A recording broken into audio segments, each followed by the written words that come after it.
Sai Ram. All of us would like to be close to God. And when I say close, I am not meaning like a frog in a pond which is close to a lotus. I would rather be like a honeybee that comes from far but is able to imbibe the sweet essence of the flower. As Swami would put it, dearness is much more important than nearness to God. So how do we go close to God? What kind of effort should I put in so that I become dear to Him? Swami's precise answer to this question is sure to inspire and motivate us to do exactly that.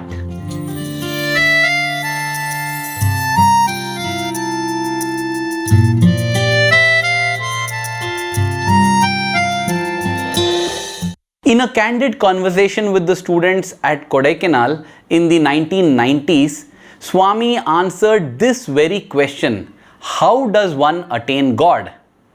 The video is of a bit lower quality and the audio is not very clear. But then the content is of a very high quality and the message is very, very clear. Watch it yourself. Tell me how to reach. How to reach. देखो अभी after lunch after dinner after tiffin हो स्वामी जी के पास जल्दी जल्दी आ सकता है, try करता है। ये किसी में बैक सीट में हो सकता है, ये किसी में फ्रंट सीट में मिल सकता है। तुम्हारी interest Prema that is now that is तुमको कितना जल्दी आता है बढ़ता है और मैंने दूर बैठता बस इट इज इज प्रत्यक्ष स्वामी जी के नियर स्वामी कितना जल्दी जाने की बहुत इच्छा है।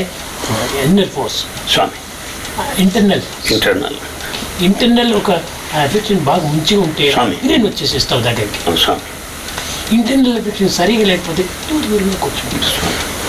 The question is how to reach God. Bhagavan gives us an example of just what is happening now. Worldly example. Now we are there in the dining hall. When Bhagavan sits here, we will run immediately, we will dash, we will rush at a high speed and take the first seat. Why? Because of the interest we have. When there is affection inner, internal affection, then we go there.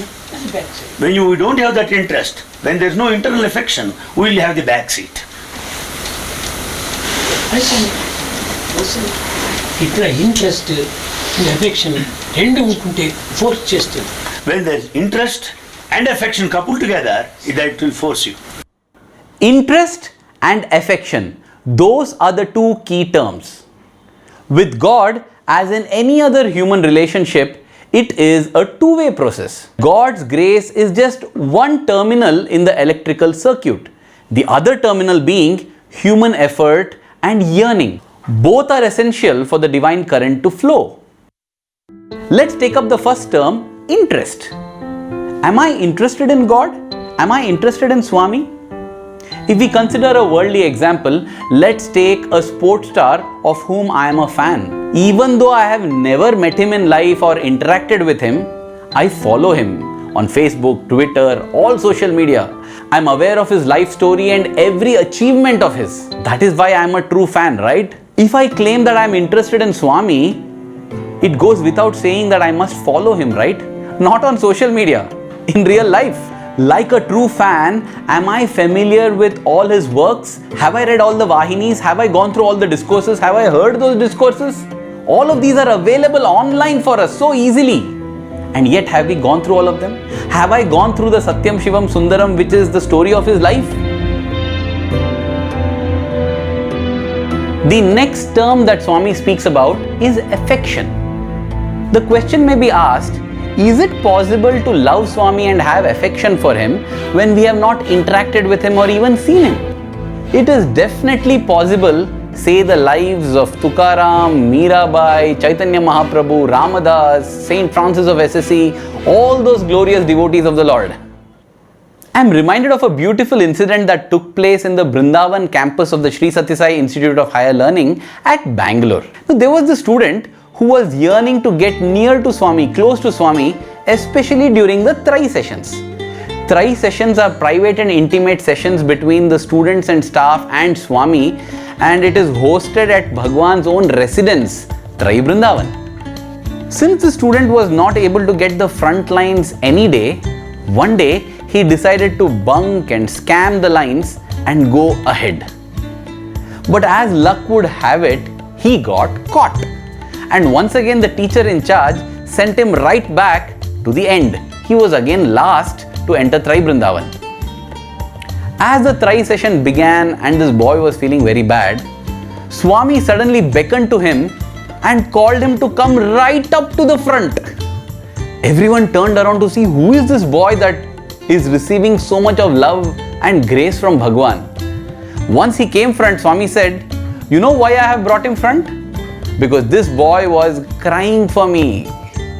And as this boy heard Bhagwan's words, he was once again in tears. See, that is what God does to us. We come to Him crying and shedding tears. He touches our life and we continue to shed tears. The only difference being, in the first case, they were hot tears of sorrow, and now they are the cool tears of joy and bliss. As this overwhelmed boy sat at Bhagwan's lotus feet, Swami continued to say, "When I walk out for darshan, everyone is crying." Now this might seem strange for us, because for those of us who have attended darshans, we know that there may be a few people who are crying and shedding tears when Bhagwan comes, but it is not the case where everyone is crying. But the next sentence from Bhagwan made it very clear what he meant. Swami said, "When I go for darshan, everybody is crying, but my gaze falls upon them who are crying for me."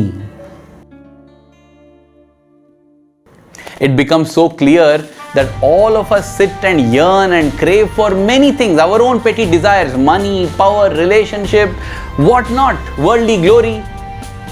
But those of us who crave and yearn for Swami, Swami is waiting. He is waiting to come to us and shower grace on us. In the book Conversations with Bhagwan Sri Sathya Sai Baba, Dr. John Hislop records a beautiful statement that Bhagwan makes. Swami says, "If the desire to communicate with Swami is sufficiently intense and strong, then the mind will become sufficiently quiet for Swami to speak. The problem is, you lack that intensity." How do I get that intensity? Dear brothers and sisters, in my humble personal experience, one of the best ways to get it is to pray for it. Really, we sit at the altar of our hearts or at our homes and ask for 100 things from Swami. Can't I just ask Swami, "Swami, I want to love you, Swami. I want to have intense love for you, nothing else I want." Because Bhagwan is waiting to grant this to us. This was the discovery of one little boy in the early days of the college. Swami next wanted a permanent hostel building and asked Colonel Joga Rao to do the needful. On the afternoon of the day prior to the proposed laying of the foundation stone, Swami came to the temporary hostel. Even as he was entering the hostel, one small boy who was studying in the first pre-university class, he gave Swami a letter. Swami took that letter from him. He came inside and he sat down on the chair.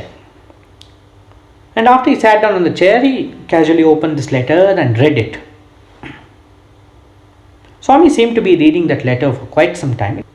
Then Swami told that boy, "Can I ask the warden to read this?" That boy said, "Swami, it's your wish."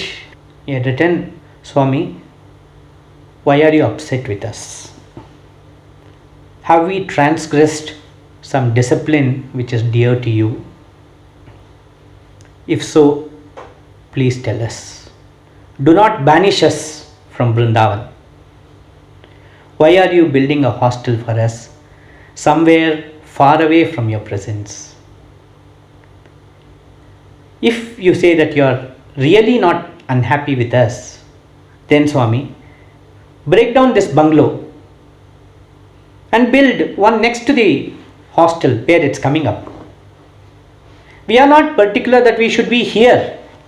We are particular that we should be with you, wherever it is. Just pin drop silence. The next question Swami asked was, Jogarao ekada? And somebody said, Swami, Jogarao is in the making markings there behind the college. Swami said, call him. So a car was sent and he was brought immediately. And Swami said, see Jogarao, boys are feeling bad that the hostel is coming up so far away from Vrindavan. Colonel Jogarao protested. He said, no, Swami, it's not far away. It's only next compound. Then Swami looked at the principal and said, Principal Narendra was the principal then. He said, Principal, what do you feel? He said, Swami, these children are away from their parents. They have left their parents and come. They must be close to you, Swami. And Swami was very moved. He told Jogarao, change the plans. There was a tank, and it was decided that inside the tank the hostel would be built. That is where we find the Vrindavan hostel today. No wonder it is said that prayer is God's only weakness and man's only strength. May we grow in our interest of Bhagwan by following him and becoming familiar with all his works. And may we grow in our affection and love for him by praying and by yearning for it every day of our lives. Thank you. Jai Sai Ram.